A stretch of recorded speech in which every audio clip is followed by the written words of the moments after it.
Alright, so you know the deal. 3 more entries. Let's go. The first series I'll talk about is Kara no Kyoukai, aka The Garden of Sinners. I watched the whole series of 9 movies, and 2 of them were entries. The first challenge was to watch an anime rated R17 plus, in parentheses violence and profanity, for which I picked movie number 7. And the second challenge was to watch a movie with a total duration of 1 hour 30 minutes or more, for which I picked the final one, movie number 9. Now, I'll just say this outright.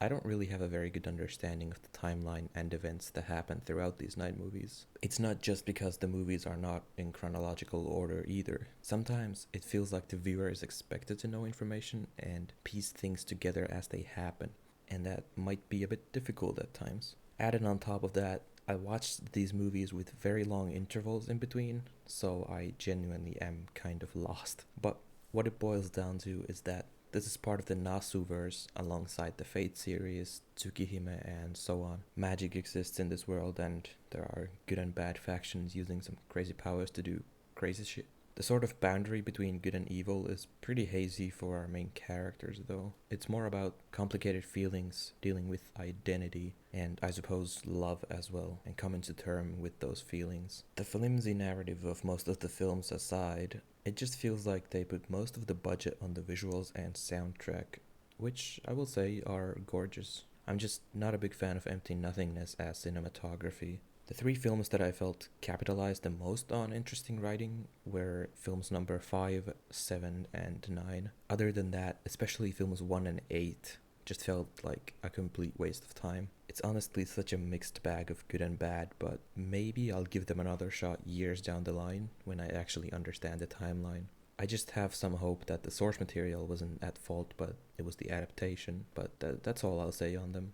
The third challenge was to watch an anime that began airing the same year that I joined MAL. The entry for this one is Musaigen Phantom World, or Myriad Colors Phantom World. Going into the show, the only exposure I had to it prior was a clip of the episode 1 limbo scene with some crazy titty physics, but I was ready to go past that and give it a proper shot because it was made by Kyoto Animation. This show, however, could absolutely not redeem itself from the trashiness that it did from the very beginning. It was quite frankly a massive letdown, considering how much I usually enjoy Kyoto Animation stuff. It just feels like they were still running off the high of the magicalness of Chunibyo from 2013, but completely missing the core points that show had going for itself. The poor attempts at super cliched comedy and fanservice moments happening constantly just made me roll my eyes multiple times in every episode.